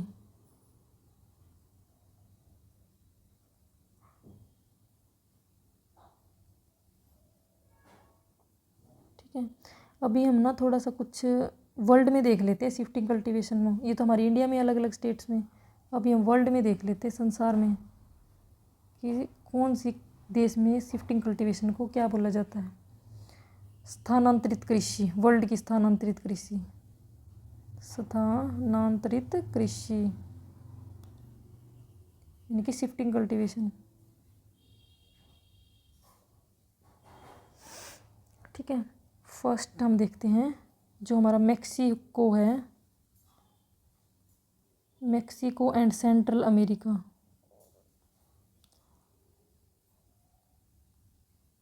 मेक्सिको और सेंट्रल अमेरिका में क्या बोलते हैं, मिल्पा। मिल्पा को मिल्पा ही लिखेंगे, मिल्पा। ठीक है। सेकंड है हमारा वेनेजुएला। वेनेजुएला को क्या बोलते हैं, कोनुको। ब्राज़ील में बोलते हैं रोका।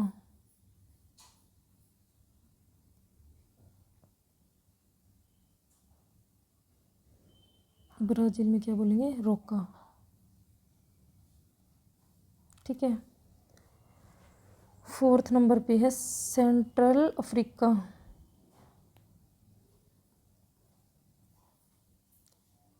सेंट्रल अफ्रीका को बोलेंगे मसोले।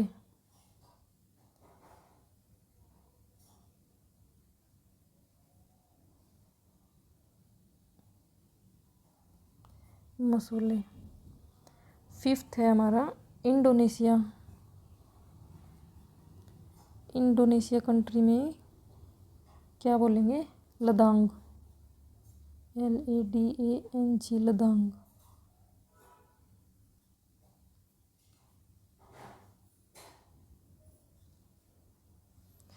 वियतनाम में बोलेंगे रे।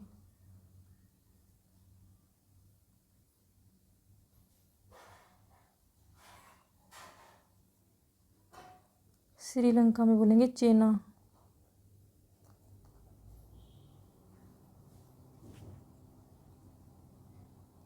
क्या बोलेंगे? चेना। ठीक है, आप एक बार इनको देख लेना। ठीक है, आपके एग्ज़ाम में अगर पूछ ले तो आप सही कर लेंगे इनको।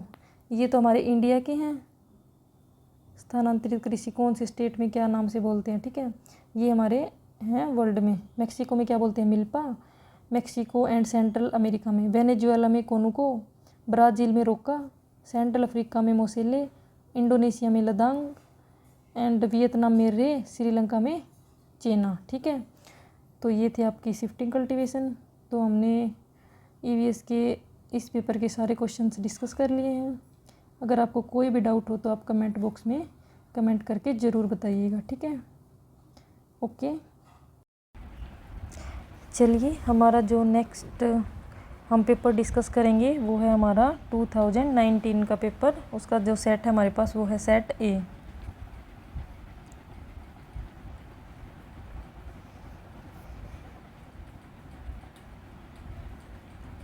हमारा जो फर्स्ट क्वेश्चन है वो है रॉकेट किसके संरक्षण के सिद्धांत पर कार्य करता है?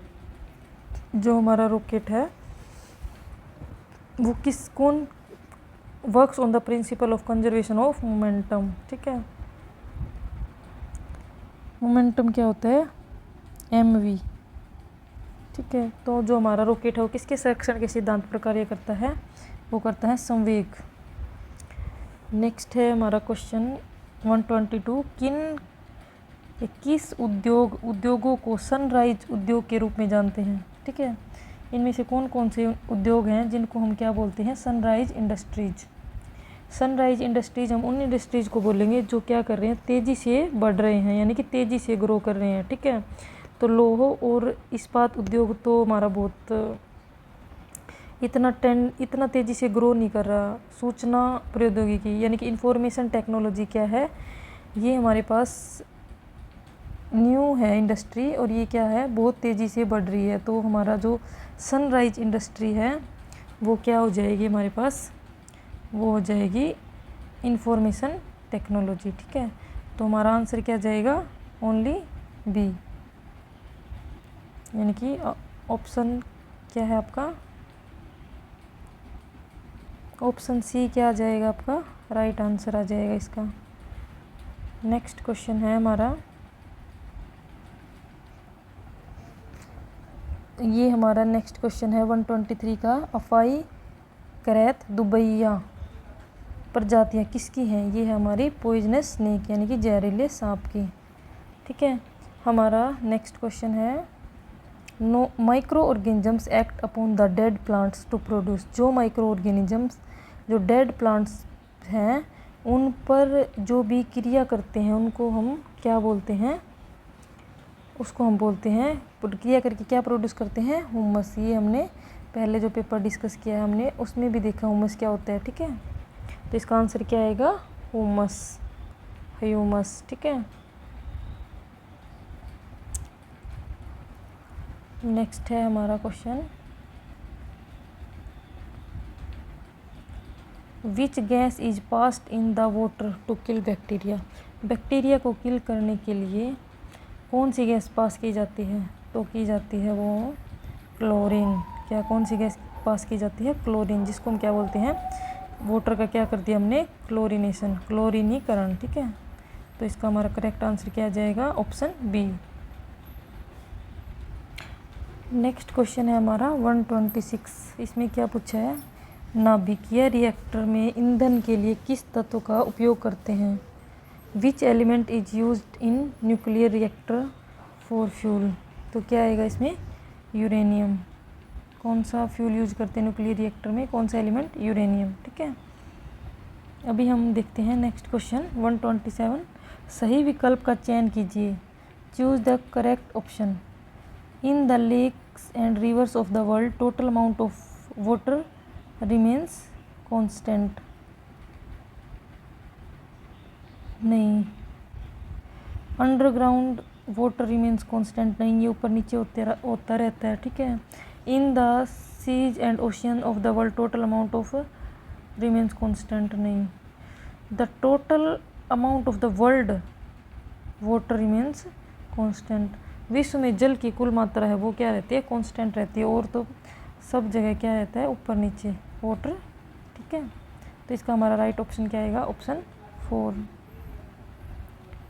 नेक्स्ट है हमारा, किस धातु का उपयोग सोलर सेल बनाने में करते हैं।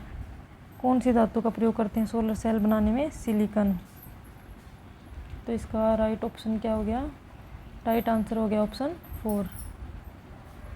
नेक्स्ट है हमारा 129, new species may be formed if. नई प्रजातियां बन जाती हैं यदि DNA undergoes significant change in germ cell.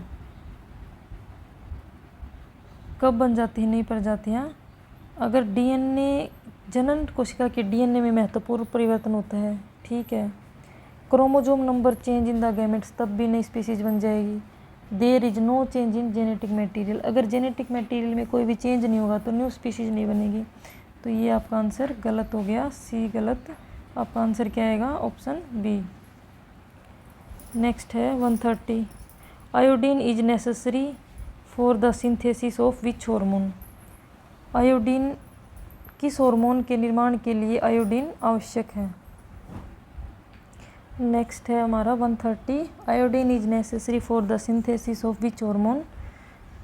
Iodine कौन से हार्मोन के निर्माण के लिए आवश्यक है, वो है थायरोक्सिन। ठीक है, तो हमारा आंसर क्या आ जाएगा, ऑप्शन सी, यानी कि थायरोक्सिन। नेक्स्ट है, बायोगैस का मुख्य घटक है, मेन कंपोनेंट ऑफ बायोगैस। ये हमने पहले भी डिस्कस किया है पहले वाले पेपर्स में, तो इसका आंसर आ जाएगा मीथेन, ऑप्शन सी। ठीक है। नेक्स्ट है हमारा 132, which of the following is known as energy currency in the cellular process. निम्न में से किसे कोशिकीय प्रक्रम में ऊर्जा मुद्रा के रूप में जाना जाता है, वो है आपका एटीपी। एटीपी को क्या बोलते हैं, एडिनो ट्राईफॉस्फेट। ठीक है, ये इसकी क्या है, फुल फॉर्म, एडिनो ट्राईफॉस्फेट।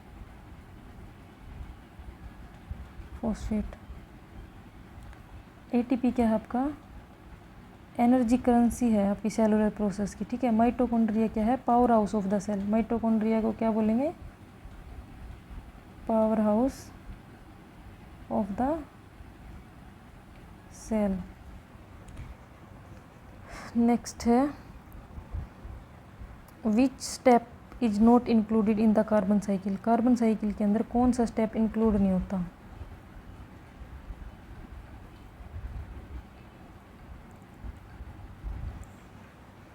तो कौन कौन से स्टेप इंक्लूड होते हैं कार्बन साइकिल में, ये हैं आपके ट्रांसपिरेशन, रेस्पिरेशन। ठीक है। सबसे पहले क्या आएगा आपका, फोटोसिंथेसिस कार्बन साइकिल में। ठीक है।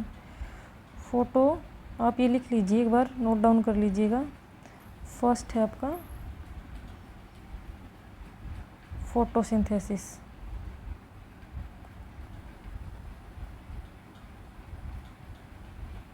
प्रकाश संश्लेषण, इसमें प्रकाश संश्लेषण में क्या होता है, प्लांट्स CO2 को एब्जॉर्ब करेंगे एटमॉस्फेयर से। उसके बाद क्या करेंगे, जो CO2 है एब्जॉर्ब की है प्लांट्स ने, उसको किस में कन्वर्ट कर देगा, ऑर्गेनिक कंपाउंड्स के अंदर। फिर फोटोसिंथेसिस के बाद क्या आएगा, रेस्पिरेशन। रेस्पिरेशन यानी कि श्वसन। Living organism release CO2 into atmosphere. जो लिविंग ऑर्गेनिजम्स हैं वो क्या करते हैं, CO2 को एटमॉस्फेयर के अंदर क्या कर देंगे, रिलीज। उसके बाद आएगा आपका डीकम्पोजिशन। जब कोई भी लिविंग ऑर्गेनिज्म है उसकी डेथ हो जाती है, कोई भी ऑर्गेनिज्म है उसकी डेथ होने के बाद वो क्या होएगा, break down into organic matter. Release carbon into the soil या फिर एटमॉस्फेयर, ठीक है। फिर क्या है कंबसन। कंबसन के अंदर क्या होता है, burning fossil fuels and biomass release CO2 into atmosphere. फिर ओशियन एक्सचेंज के अंदर भी क्या होएगा, ओशियन एब्जॉर्ब करेगा और रिलीज करेगा CO2 को एट इट्स सरफेस। वेदरिंग के अंदर क्या होता है, जो हमारे रॉक्स हैं उनका क्या होता है, break down by wind and water. उससे क्या होगा, कार्बन किस में रिलीज हो जाएगा, एटमॉस्फेयर के अंदर। Volcanism release CO2 from earth interior. Earth के अंदर से क्या रिलीज होएगी, CO2 किसके अंदर, वोल्केनिज्म। वोल्केनिज्म बोले तो ज्वालामुखी, ठीक है। तो इसमें आपका क्या नहीं आएगा, इसमें आपका नहीं आएगा फोटोसिंथेसिस भी है, ट्रांसपिरेशन भी है, रेस्पिरेशन भी है। Burning of fossil fuels carbon cycle के अंदर आपका नहीं आएगा, ठीक है। तो आपका फोर्थ ऑप्शन क्या हो गया, राइट आंसर। सॉरी, ये मैंने ट्रांसपिरेशन को रेस्पिरेशन पढ़ लिया था। ये बर्निंग ऑफ फॉसिल फ्यूल तो आपका आएगा, बट ट्रांसपिरेशन कार्बन साइकिल के अंदर नहीं आएगा, आपका क्या आएगा, रेस्पिरेशन, ठीक है। अगला है आपका, which one of the following is not a bacterial disease. इनमें से कौन सी आपकी बैक्टीरियल डिजीज नहीं है, आपसे ये पूछा है इन्होंने। तो आप बताइए इनमें से कौन सी बैक्टीरियल डिजीज नहीं है। विच of the following is not a bacterial disease. जो कोलेरा है वो हमारा बैक्टीरियल डिजीज है। ट्यूबरकुलोसिस भी, एंथ्रेक्स भी। जो इन्फ्लुएंजा है वो किससे होता है, वायरस से, ठीक है। जो कोलेरा है वो किससे होता है, विब्रियो कोलेरा से। ट्यूबरकुलोसिस भी विब्रियो कोलेरी बैक्टीरिया।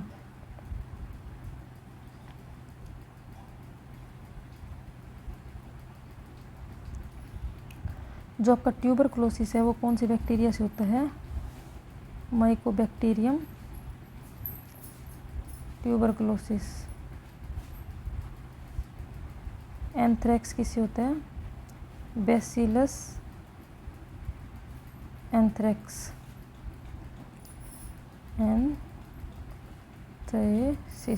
ठीक है।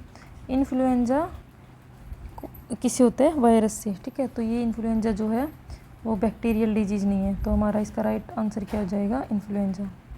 नेक्स्ट है, विच of the following group contain only biodegradable. कौन सा ऐसा ग्रुप है जिसमें ओनली बायोडिग्रेडेबल है, grass, flowers and leather. Grass, would, glass. Glass क्या है, non biodegradable. Fruit, peels, cake and lime juice, ये क्या है, बायोडिग्रेडेबल।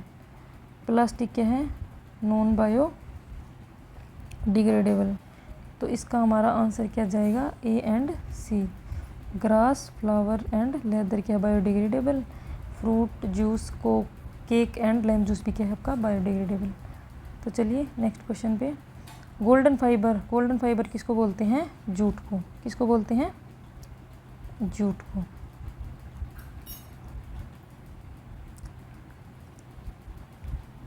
मैच द फॉलोइंग 137 आपको देख रखे हैं कॉलम 1 में। CFC किससे रिलेटेड है आपका, बताइए, ओजोन डिप्लीशन से, ठीक है। CO2 क्या है आपका, ग्रीन हाउस इफेक्ट, हरित गृह प्रभाव। N2 क्या है आपकी, मोस्ट अवेलेबल गैस, सबसे ज़्यादा कौन सी गैस पाई जाती है, नाइट्रोजन, जिसका अमाउंट कितना है, मात्रा कितनी रहती है, 78%। एंड CO कार्बन मोनोऑक्साइड क्या है, पॉइजनस गैस, टॉक्सिक गैस। तो देखिए आपका फर्स्ट के साथ क्या था, 4, तो आपका ये आ गया राइट आंसर। 138 है, in adult human RBC। Adult के अंदर जो हमारी ह्यूमन RBC होती है, रेड ब्लड सेल्स, वो कहाँ पर बनती है, उनका निर्माण कहाँ होता है, बोन मैरो के अंदर, ठीक है, अस्थि मज्जा में, बोन मैरो के अंदर। तो आपका राइट आंसर क्या हो गया, बोन मैरो। नेक्स्ट है हमारा 139, match the following. Column 1 column 2 के साथ मैच करेंगे। कॉलम 1 के अंदर आपको स्टेट दे रखे हैं, कॉलम 2 के अंदर क्या दे रखे हैं आपको, हार्वेस्टिंग मेथड। फर्स्ट है हमारा राजस्थान, राजस्थान के अंदर जो वाटर हार्वेस्टिंग मेथड है, जल संरक्षण विधि है, उसको हम क्या बोलते हैं? खंडीन। क्या बोलते हैं उसको? राजस्थान वाले को खंडीन। ठीक है। महाराष्ट्र वाले को क्या बोलेंगे? बांधरस। क्या बोलेंगे? बांधरस। केरल में क्या बोलते हैं? सुरंगम। तमिलनाडु में इरिस। बिहार में क्या बोलेंगे? पाइन। ठीक है। ये आपकी है वाटर हार्वेस्टिंग मेथड। तो क्या हो गया? फर्स्ट का 4, महाराष्ट्र का खंडीन, बी का क्या आएगा? तीसरा आएगा बी का बांधरस। महाराष्ट्र, राजस्थान में क्या है? खंडीन, महाराष्ट्र में बांधरस, केरल में है सुरगम, तमिलनाडु में है एरिस एंड बिहार में आपका क्या है? पाइन। ये आपका आ गया करेक्ट आंसर। तो आपका आंसर क्या आएगा? सी, ऑप्शन सी, यानी कि third. Shifting agriculture in Brazil. Brazil के अंदर जो शिफ्टिंग एग्रीकल्चर है उसको हम क्या बोलेंगे? बताइए। अभी हमने जो पिछला पेपर डिस्कस किया था उसमें हमने आपको बताया था कि जो ये आपका है शिफ्टिंग एग्रीकल्चर हमने की थी वर्ल्ड के अंदर। तो इसको आप कमेंट बॉक्स में कमेंट करके बताइएगा कि शिफ्टिंग एग्रीकल्चर को ब्राज़ील में क्या बोला जाता है। ठीक है। इसको बोला जाता है रोक्का। ठीक है। मिल्पा कहाँ बोला जाता है बताइएगा। लदांग कहाँ बोला जाता है एंड झूमिंग कहाँ बोला जाता है। ये आपको कमेंट बॉक्स में कमेंट करने हैं। ठीक है। फिर है हमारा 141, chemical name of washing soda. Washing soda का जो केमिकल नेम है उसको हम क्या बोलते हैं? बताइए। ये तो आपको पता होगा क्या बोलते हैं।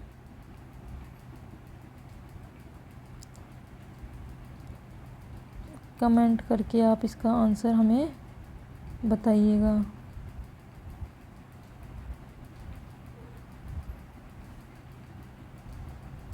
वो है sodium carbonate, Na2CO3.10H2O Deka hydrate. ठीक है। वॉशिंग सोडा को क्या बोलते हैं? Sodium carbonate. तो चलिए आप बताइए बेकिंग सोडा का केमिकल नेम क्या है? चलिए नेक्स्ट क्वेश्चन देखते हैं हम। 142, which metal is found in chlorophyll. Chlorophyll के अंदर कौन सी मेटल पाई जाती है? वो पाई जाती है आपकी मैग्नीशियम। ठीक है। कोबाल्ट किसके अंदर पाई जाती है बताइए।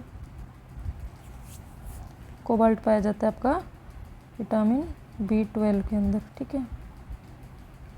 Which non metal exist in liquid state at room temperature. कमरे के ताप पर कौन सी अधातु द्रव अवस्था में पाई जाती है? बताइए वो कौन सी नॉन मेटल है?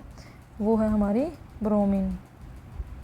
तो इसका राइट आंसर क्या आएगा? Option C, bromine.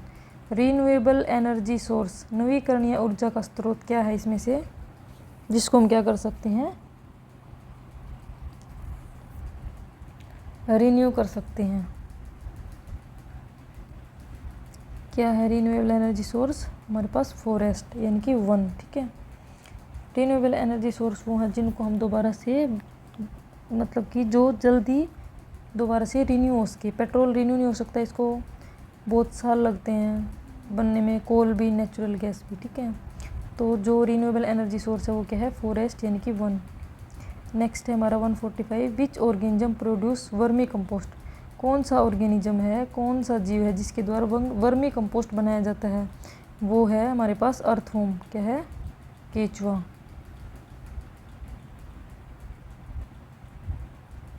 नेक्स्ट है अमर बेल इज एन एग्जाम्पल ऑफ। जो हमारी अमर बेल है कसकटाव, किसका उदाहरण है?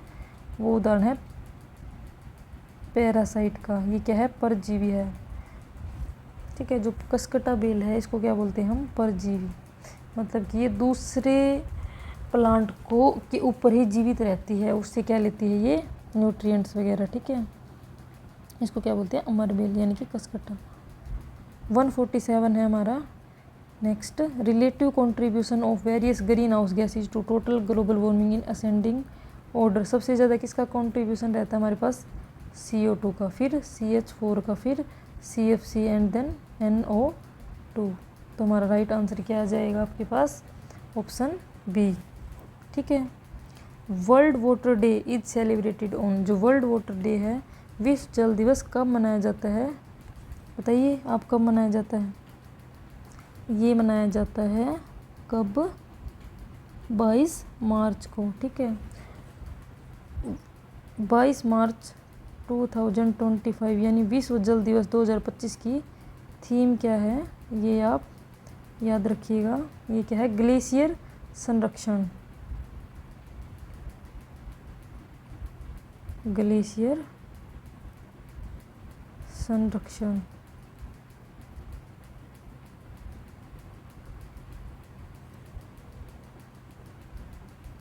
Glacier conservation. ठीक है।